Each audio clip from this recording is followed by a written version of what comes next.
In this video, we're going to have a look at indices at National 5 level. In particular, we're going to zoom in onto what are negative indices and how to work with them. Okay, we're going to look at a problem here, and we're going to try and build this up in two different ways. Let's look at this problem here, m cubed divided by m to the power of 5. We can think about this two ways. We can think about this just as a division problem. What's that? M times m times m, and that's over m multiplied by itself 5 times. 3, 4, 5. So if we consider it from this perspective, we can simplify our m's with our m's. That's going to be a 1, a 1, a 1, a 1, a 1, a 1. And that is going to give me a final answer of 1 over m squared. Hopefully that's okay. But if we consider this problem from another perspective, in a previous video, we saw that if the bases were the same, which they both are, they're both m, and when we're dividing, we can simply subtract the powers. So this would become m to the power 3 minus 5, and that is m to the power minus 2. So I have worked with this problem in two different ways. Okay, it's the same problem. Hopefully, you can see that, well, for this problem, I've got two different answers, even though it's the exact same problem.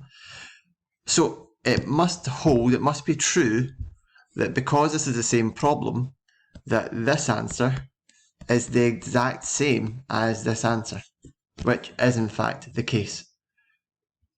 Generally, what we can say is that if we have a value, let's just call it a, if that is raised to a negative power, that is the same as 1 over a to that power. So for example, if we had x to the negative 3, so this has got a negative power. If we want to write that with a positive power, 1 over x cubed. If we had w to the negative 1, that is the same as 1 over w to the 1, which is just 1 over w. If we had g to the negative 5, that's the exact same as 1 over g to the 5. And we also need to be able to work with it backwards as well. If we've got 1 over x to the 10, that's the exact same as x to the power negative 10. Okay, so we're just building up this idea of how to work with these negative indices, because often a question will ask you to express your answer with a positive power. A few more wee things to watch out for. Let's have a look at this first example. If we had 5x, wait a second, sorry.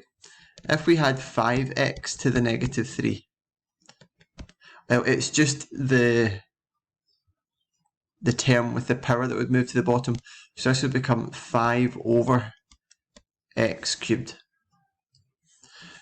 If we had 2g to the negative 5, that would become 2 over g to the 5. Okay, so this is a really big skill that's involved in higher. A lot, we need to be able to work with negative indices, because often we might see a problem that's expressed as this, and in order to multiply out a bracket, we might need to raise it to the top, so we've got no fractions involved. I'm going to show you a past paper question taken from national5maths.co.uk. I'm going to show you a past paper question that says here, give your answer with a positive power. Just work through this question quickly to show how this could look. Okay, so we want to evaluate this, so what do we have? We've got a power to a power. So if we have got a power to a power, that means we can simply multiply them. That's going to become n to the power 6. Okay, so n to the power 6 times n to the minus 10.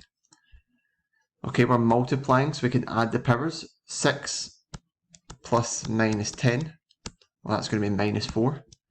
N to the minus 4, but the question says give your answer with a positive power. So this is a negative power, so if I want to have this with a positive power, that's going to be 1 over n to the power 4. Thank you very much, hopefully that was helpful. Just a wee introductory video on the negative index and how we can represent it as a positive index. Thank you very much.